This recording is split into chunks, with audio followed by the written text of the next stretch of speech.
Yo, what is up YouTube? I'm really excited to bring you another video in this video series where I'm showing you from start to finish how to code out a really robust, really advanced multisig wallet dapp that runs on the Ethereum blockchain.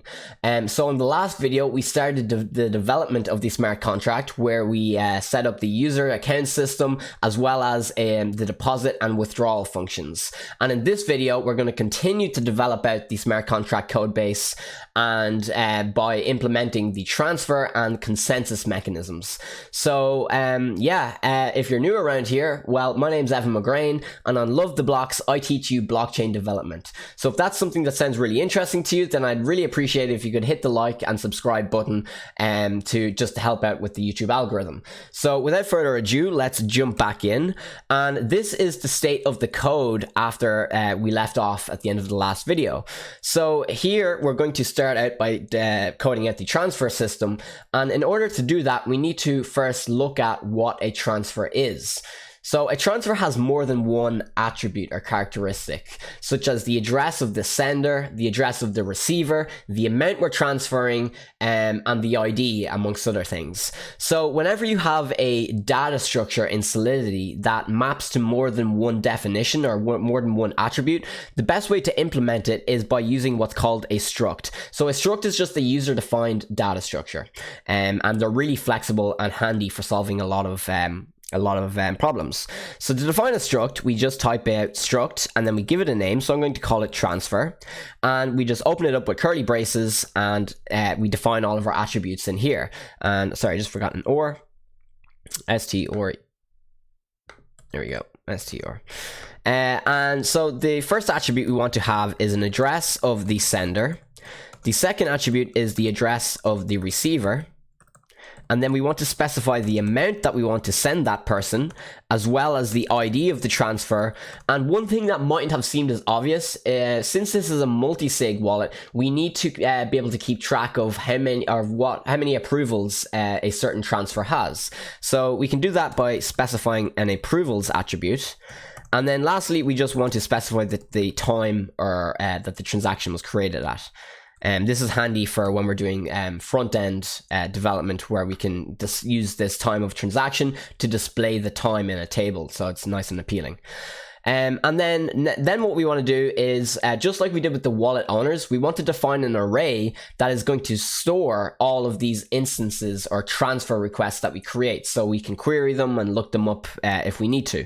So to define an array, again, we need to typecast it of type that we're trying to do. So since this is a transfer, we're going to typecast the array of type transfer with the square brackets to say that it's an array, and then we're going to call it transfer requests. Boom. And now we have everything we need to create the transfer function. So just below the withdrawal function, we're going to define a new function called create transfer request.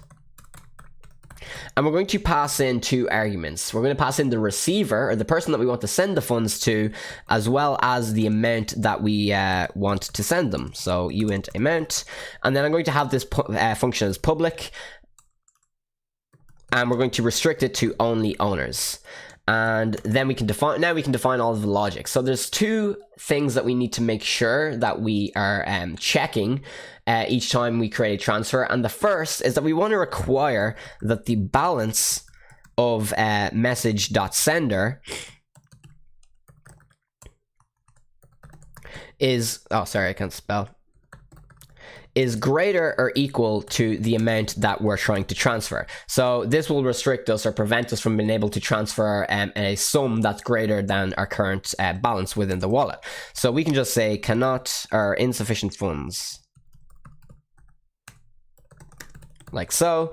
And then the second thing that we want to require, although it won't break our contract in any way, logically it makes sense that we should not be able to transfer funds to ourselves. So we can say require that message.sender is not equal to the receiver.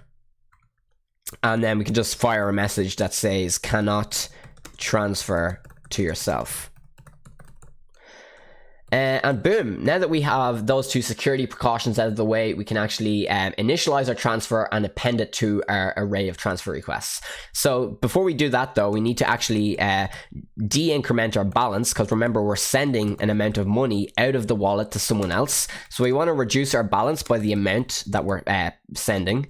And then we can just get the transfer requests array and push in an instance of this transfer struct. And to make an instance of a struct in Solidity, you just type out the name that you gave the struct. So for us, it's transfer.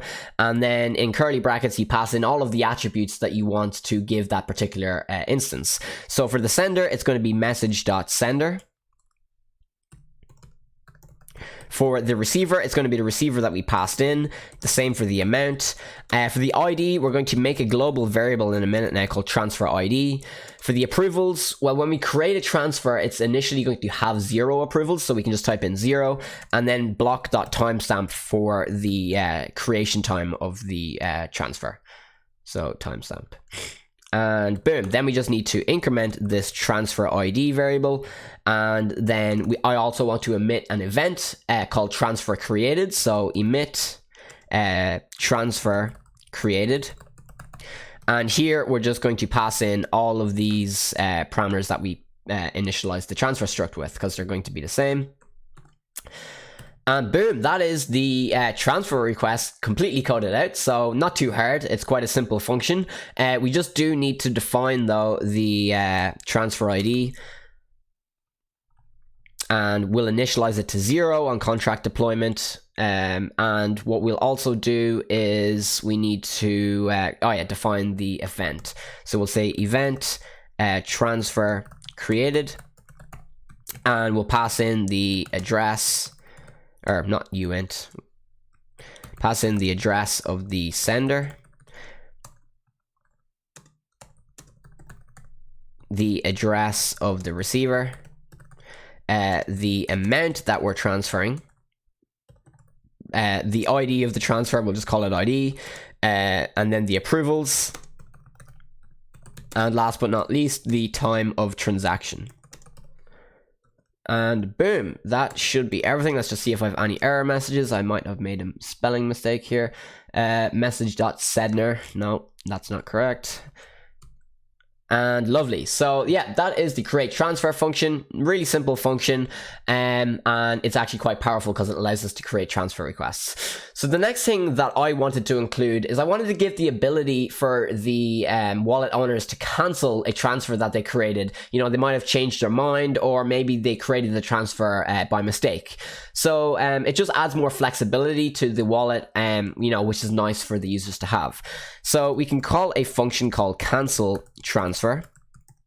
And the only thing we need to pass into this function is the ID of the transfer we're trying to cancel. The ID acts as the unique identifier of the transfer.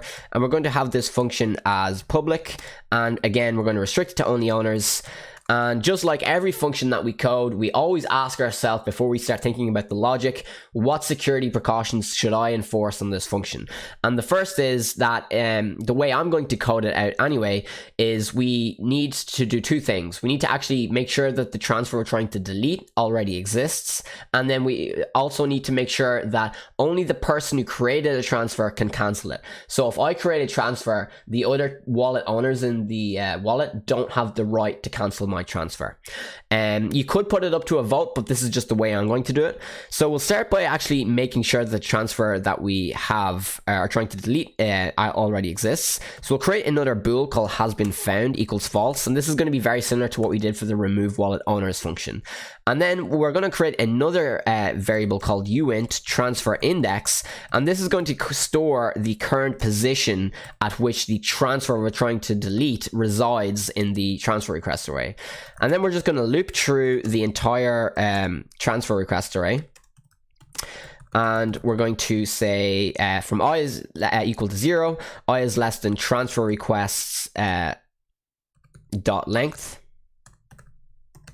-1, and then we'll increment our looping variable, so I++, and then in here we're going to say if the current index that we're looking at in the array is equal to the transfer that we're trying to delete, then we know we've found it. So what we can say is if transfer requests of I.id is equal to the ID that we're passing in, then we know that has been found equals true. And when has been found equals true, we know that the ID we want to delete is there, so we can break out of the loop to save any extra computations. And on the other hand, if we didn't find the transfer, then we want to move to the next index to check if it is equal to it, so we increment the transfer index variable, plus. So now we have set up the way to determine is our transfer a valid transfer. So all we need to do now is require that has been found equals true. And then the other thing that I was on about is I want to set it up so that message.sender needs to be equal to the person who created the transaction. So to do that, what we can say is transfer requests of transfer index dot sender, and that will allow us to achieve that restriction. And I think I called this transfer request. Yeah, that should be transfer requests. Uint I equals 0. Sorry, I just forgot my equal sign. And this should be an S as well. Lovely. So yeah, I just want to pass in 2 error messages here, because if require statements get fired, they don't actually specify which require statement it was unless you put in a message for each. So I'm going to say transfer ID not found. Yo guys, sorry for that quick cut. My camera actually just turned off for some reason there. I caught it literally like 2 minutes after it happened. So I think it cut off when I was fixing, pretty much I'd called the this variable appear transfer request, but when I was accessing that variable, I was only typing transfer request. So I just fixed those 2 things, and I also added in these 2 message identifiers so that if these requirement statements fail, we'll know why they failed. So yeah, I also have a function here. So now that we have figured out a way to figure out if the transaction that we're trying to cancel exists, we can actually define the logic that is identified with canceling that transfer. So just as we de-incremented our balance in this function, or in the create transfer function when we created the transfer, we want to actually restore that user's balance now that he's canceling it. So we'll say balance of message.sender, and we'll say, spelled sender wrong, and we'll say plus equals amount. But to access amount this time, we need to use transfer request of transfer index dot amount. And then all we have to do is, now that we found the index the transfer is at, we swap it to the last index in the array, and then we call .pop to get rid of it. So we say transfer requests of transfer index, and then we set this equal to the last index in the array. So we say transfer requests of transfer requests dot length -1, and then we simply just call transfer requests dot pop, like so. And I forgot my semicolon. And then what we want to do then is just emit an event. So we'll say emit transfer created, and we're going to pass in the message.sender as the person who canceled the transfer. So message.sender. The receiver is going to be the transfer requests of transfer index dot receiver. And then we're just going to copy this because we're going to use the same for the amount and the ID. So it's going to, for the ID or for the amount, it's going to be transfer request of transfer index dot amount. For the ID, it's going to be transfer request of transfer index dot ID. For the approvals, it's going to be the same, transfer requests of transfer index dot approvals. And then for the timestamp, it's going to be transfer requests of transfer index dot time of transaction. So that's quite a long, you know, passing of variables, because the only way we can access the attributes is by calling the transfer request array of the index of the transfer we're trying to delete. So boom, I just forgot a semicolon here, and this function should be good to go. I have one more little typo. I put a comma instead of a dot there. Hopefully that's it. It's not. Member approvals is not found. Why is that not found? Let me see up here. We go up here and I don't have an or there, that's why. And boom, right, so that is the cancel transfer function completed. It's a bit more complex than the create transfer function, but again, it's not too difficult. The next thing that we want to do is code out the approve transfer function. So this one's a little bit more tricky because we have to be very, very careful with our indexing. So what we can do is just call this function approve transfer. And again, we only need to pass in the ID of the transaction that we're going to approve. And we're going to make this function public, and again, restrict it to only owners. Only owners. And then here, again, because we need to make sure is the transaction that we're trying to approve a valid transaction, we can just copy this exact same logic from the cancel transfer function and paste it in, and we don't have to change anything. So we can then just require that has been found equals true. And there's a few more things that we need to make sure. We need to make sure, firstly, that the person who is approving the transaction is not actually the same person who created the transaction, because that would be biased. It doesn't make sense. So we can say that require that transfer requests of transfer index dot sender actually dot receiver, because we want to make sure that the sender is not the receiver, or we want to make sure that that the sender is not the receiver. So if the receiver of the transaction is equal to message dot sender, then we want to say we want to flag an error message saying that cannot approve your own transfer request. And then the other thing that we want to do is we want to make sure that if another wallet owner is trying to approve the transfer, that they already haven't approved it.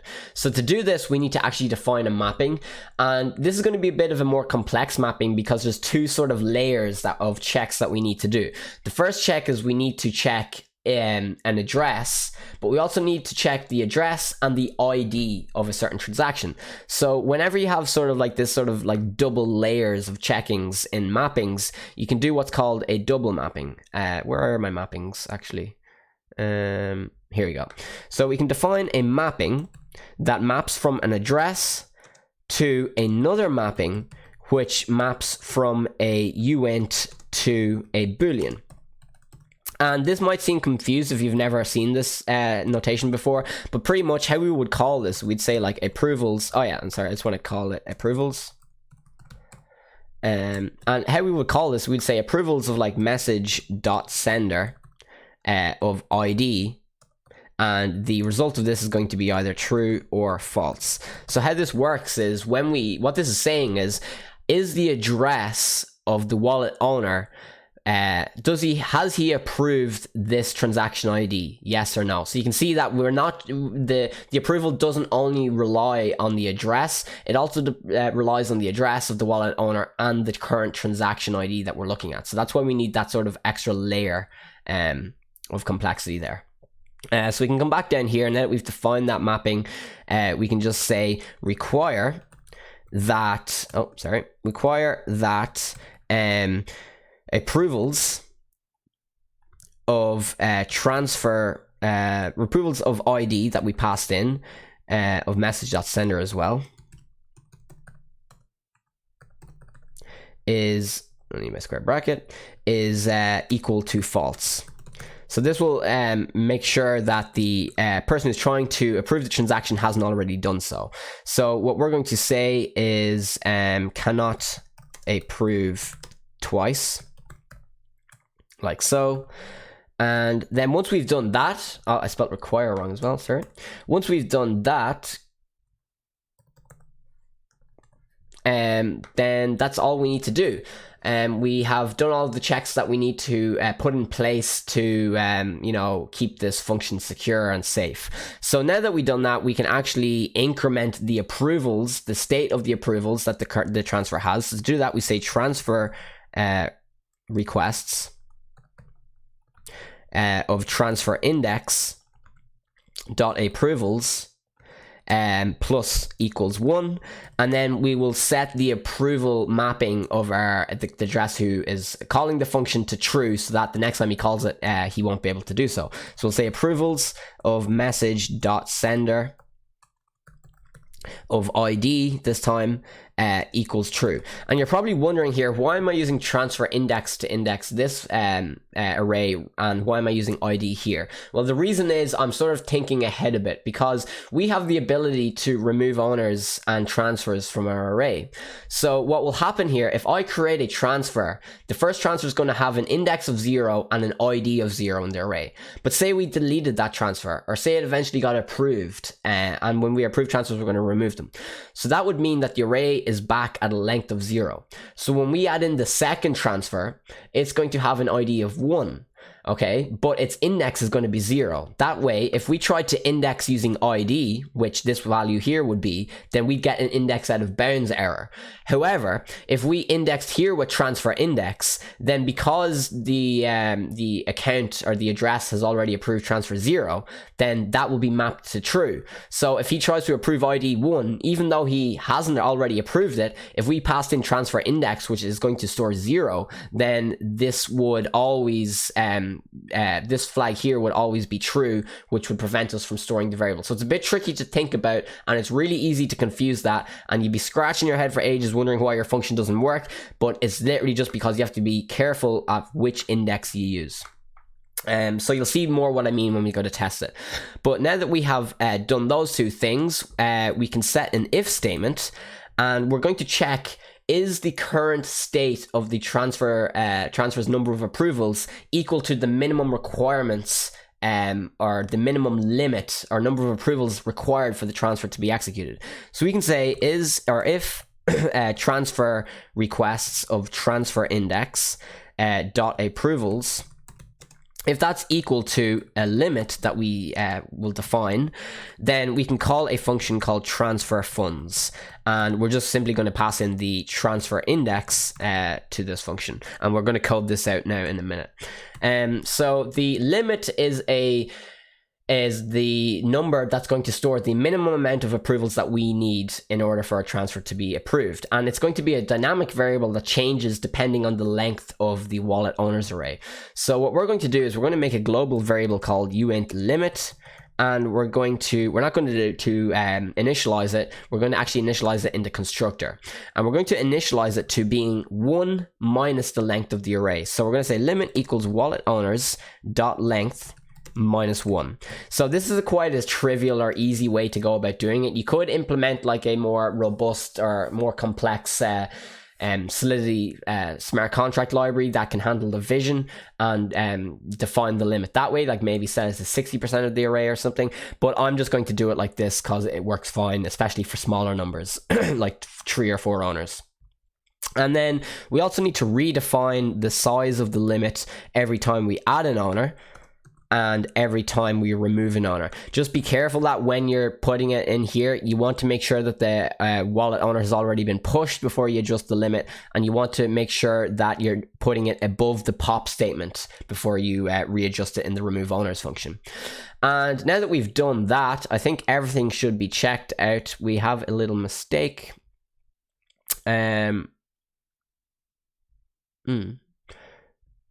Oh yeah, I forgot a little arrow sign here, and there should be 2 brackets here. And boom, yeah, the only error we should have now is this transfer funds function. So we're actually going to make that transfer funds function here, and this is going to be the first example of a private function. So because this function, the only time that I want this function to be able to get called is when someone calls the approve transfer function and the transfer request has enough approvals to get executed. That's the only time that we want to call this function. And because that's the case, we're going to call it private. So this will not allow anyone to be able to call this function, because private will hide the visibility of it, and this means that we can only call this function if we call it from another function within the smart contract. So that's a bit of a security feature that is nice to have with this. And we're going to restrict it. Actually, we don't need to restrict it to only owners because the parent function is restricted to only owners also. So we'll just call it private and define what we need to do here. And we need to firstly increment the balance of the receiver. So increment the balance of transfer requests of ID dot receiver, and we're going to plus equal this by the amount that we're sending. So to get the amount, we'll say transfer index of we'll say ID dot amount. And then I'm going to change this to ID just because transferring it index. Oh yeah, it already is called ID. And then here we pass in the ID. And then the last thing we need to do is call the actual built-in Solidity transfer function, which will, just like we did in the withdrawal function, which allows us to actually transfer the funds. So to do that, we'll say transfer requests of ID dot receiver dot transfer, and we're going to transfer him the amount that we're actually sending, like so. And boom. And then when we actually approve a transfer and it gets executed and it, exits that pending state, we want to actually remove the transfer from the transfer requests array because it's no longer an actual request, it's actually a executed transfer. So again, just to do that, we can swap the variables. So we'll say transfer requests of ID equals transfer requests of transfer request -1 dot length -1. I spelled length wrong, length -1, and then we just call transfer requests dot pop to remove it. And boom, that is everything actually coded out. There's only one more thing that I have to do, and when we're actually transferring Ether within a smart contract, the address that we're sending it to needs to be a payable address, or else they won't be able to receive it. So in the transfer struct, we want to modify the receiver attribute to be payable. And then also in our create transfer function, we want the address of the receiver to be payable also. And that should be everything. I have one little mistake here. I forgot a semicolon. I have another little mistake here. Message.sender, I'm missing an N. And boom, that's it. I actually just want to emit an event really quickly. So I'm going to say emit, emit, what will we call it? Transfer executed. And we're going to pass in the message.sender is the person that sent it, and we're just going to copy over all of these things here because we've already defined them. Save us typing them all out again, it would be a bit of a waste. And we'll pass that in here, and I'm actually going to copy this event again, and we're going to emit an event that gets fired whenever we approve a transfer as well. So we can come up to this function, and when the transfer gets approved, we'll emit an event here, and we'll just call this one transfer approved. And I just want to change this to a capital E just to remain consistent with the camel casing. And then we'll just define the two events here. So I'm just going to copy these because all of the parameters or the arguments of the events are going to be the same. So we'll put this one here and another one here and another one here. And we're going to call this one transfer cancelled. We're going to call this one transfer approved. And lastly, we'll call this one transfer executed. And I don't think I fired a cancel transfer event in the cancel transfer function because I would have typed it. So let me just go in and double check if we have done that. And oh, I called it transfer created twice. That's why. So we'll say transfer cancelled. Boom, and we have a little tiny baby mistake. Is it a semicolon? It is. And then we have another one here. Transfer index. Oh yeah, we need to replace all of these with ID because we don't have access to transfer index. Although this ID does store the value of transfer index because we defined it in the parent function, but we redefined what it was called in the function header. Okay, what else? Oh, I still have a transfer index somewhere. Oh yeah, here. Oh, come on, what's wrong now? Transfer request to transfer. I don't have a transfer. Oh, here we go. So. Boom. So that is everything that we need to do now. That is our entire transfer system coded out. It's a little complex, but once you get used to it, it's actually not that hard. We're going to test the function now to see if I coded it out correctly and my logic is correct. I hope it is. I might have a few mistakes because it's hard to code and type at the same time. But we're just going to make some getter functions that's going to help the debugging process if the need arises. So we're going to create a getter function that's going to return the current state of the transfer index or transfer request array. So we'll say get transfer requests. And we are going to have this as public. We're going to restrict it to view because it's a read-only function. And we're going to say returns. And this is going to return actually the type of transfer array. And we need, since it's an array, we need to write some memory, write it to memory, or allocate some memory. And then we just say return transfer requests.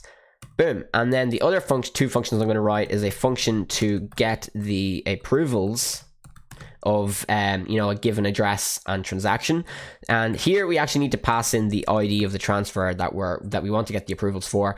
And we again restrict it to view and have it as public. And this one is going to return a uint. But we don't need to allocate memory for it. And we're just going to return the approvals of message.sender for a given transfer ID that we pass in. And then the last function that I'm going to write is just going to be a function that gets the current minimum limit that's required to execute a transfer. So we'll say get limit. And here we don't need to pass in anything. We'll have it as public again, restrict it to view. And this one's going to return a uint as well. And we will just say return limit, like so. I just want to delete a few lines here, so these are between each other. And boom, I actually have a little small mistake. What's this? Type bool. Yeah, sorry. Why can I not return this actually? Return type bool. Oh yeah, because I'm trying to return a uint when I should be returning a bool. And boom. So yeah, that is this function completely coded out. I just want to make sure I have everything that I need done. Or sure, we'll test it and we'll see. So we can test this now, and I'm going to make sure I'm in this account, and we'll deploy the contract. And now that we've deployed it, we can see we have a lot more functions to interact with this time. And we're going to begin by adding in 2 addresses. So I'm going to add in the address of the second function. Remember, you have to go back to the first account because he's the only owner at the current time. And then we have 2 owners, and then we'll just go in here and we'll see, can we add in now as the owner we just added. And boom, you cannot add duplicate owners. Oh yeah, so that's actually good. I meant to copy this address. So we know that one of the security things work, even though I didn't actually mean to do that. And then we'll add in the third owner, and boom, he gets added. So we now have 3 owners. So if we get the not transfer request, if we get the wallet owners, you can see we have 3 owners. So now I'm going to deposit in. I'm going to switch back to this account here, and we'll deposit in, say, 5 ether, and just change it from way to ether. And we'll click on deposit. And now if we get our balance, we'll see that we have 5 ether. So let's see if we can now create a transfer request. So I'm going to get one of the other wallet owners, let's say this one. And we're going to see, can we create a transfer request to one of the wallet owners. So we'll go down to the create transfer request function. We'll copy in this balance here, because I don't want to type out 18 zeros. And we'll just change it from 5 to 2. And we'll see what happens now if we try to run this.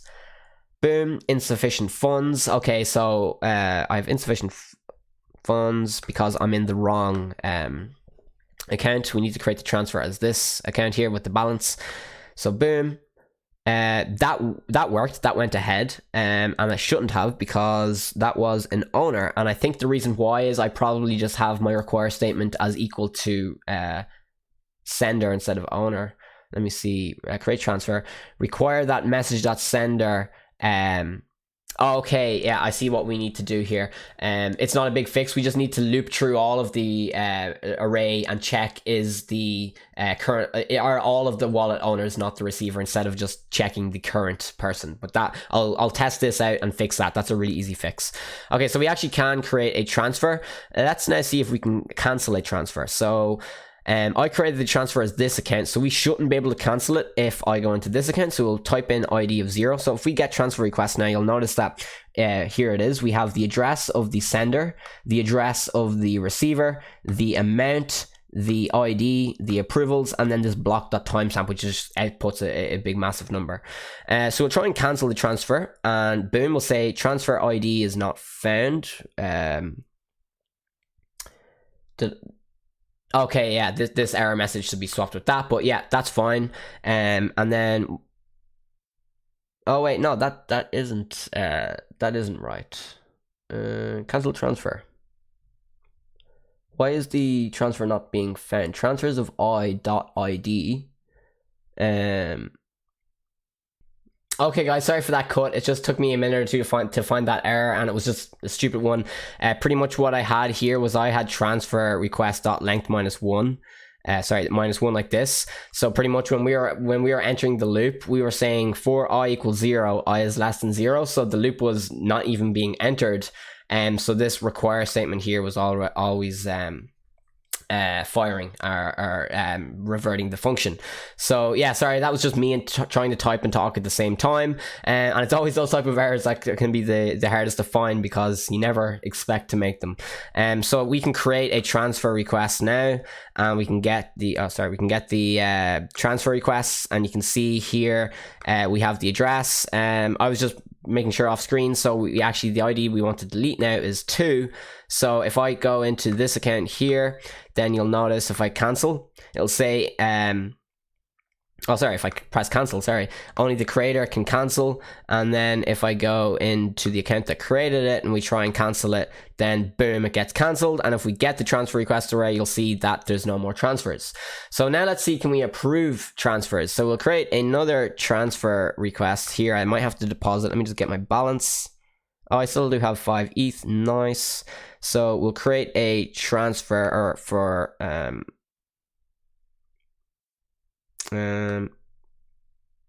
maybe I don't have enough balance. I do. Why won't it let me create?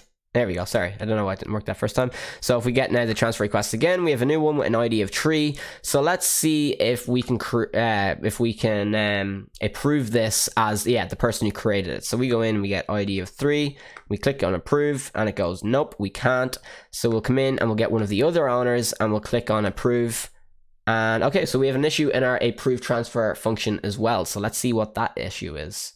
If we scroll down, and okay, so we start off with has been found equals false. We get the transfer index, and we say for transfer dot length -1. Okay, so I'm doing the same thing there. And while I'm here, I'm actually going to fix the what was the issue that we had? Oh yeah, I'm going to fix this real quick as well while I'm here. I'm going to say for uint I equals 0, I is less than transfer requests dot length, not -1 this time. And then we'll increment I, and then we'll just say require that wallet owners of I is not equal to message.sender. Boom. And then we can say cannot send funds to yourself. And boom, that should be everything now. I don't think there's any more mistakes. So if I delete this, I'm just going to cut really quickly until I add all the owners in again. Okay guys, so I quickly just added in the owners there, and I set up this create transfer. So if we go and create it, then boom, we have it created, and if we get the transfer, then it gets it here, and we have ID of 0. So let's see if we can actually approve this transfer ourselves. So we'll go this, we cannot approve our own transfer, so we have to go into one of the other wallets. So we'll go into this one here, and we'll see if he can approve it. Yep, he can. And then what we can say is we can get this up here and change into that address, and if we approve it, then boom, it gets approved. And you'll notice now that it has gotten executed, so it gets deleted from the array. And if we check the balance of the person that we sent the money to, he now has 104 ether. So happy days. Let's just do it one more time. So let's change into this account here. I'll deposit in, say, 2 ETH. And we'll go deposit. We'll get my balance. I should have 2 ether. We create a transfer request. Insufficient funds because I'm sending 4 instead of 2. So we create transfer request. Well, what did I do there? Oh, 42. No. Create transfer request. Boom, that works. We get the transfer requests, and this is going to have ID 1 now. So we try and approve it. Can't approve our own transfer, so we have to go into the other account and we approve. Boom, gets approved, and we go into account C. Boom, he can approve it, and boom, now that account will have 104.2 ether. So happy days. We have coded out this transfer function and or this transfer system and consensus mechanism, and it's fairly robust. So yeah, we have done a pretty good job. You should congratulate yourselves. I think there's actually one thing I did off screen that I mightn't have mentioned the last time when I was fixing the errors. Is I think one of these was I think it was in the approved transfer function. It was actually, no, I think I did show everything, but I might have been something here, but I can't remember. But anyway, yeah, so that is everything. There's one more function that I might call, and it's going to get the number of approvals that a current transfer has. It's just nice to have sometimes when debugging. So we'll create a function called get num of approvals. And we're going to just pass in the ID, and then we're going to say public view returns uint, and what we're going to say is return transfer requests of ID dot approvals. It's just a nice function to have sometimes when you're debugging. So that is everything. Oh, I have a mistake. We have to toss in a uint. So that is absolutely everything. Congratulations if you've made it this far. We're nearly there with the smart contract. In the next episode, we're going to begin coding out the integration of ERC20 tokens using the Open Zeppelin smart contract library, which will allow us to do that. What is the problem here? Actually, I thought that went away. RETUR. So yeah, we're nearly there, and then after that we'll be coding the factory contract. So I really hope you enjoyed this video, and I hope you're liking the series at the same time. So yeah, I will see you in the next one.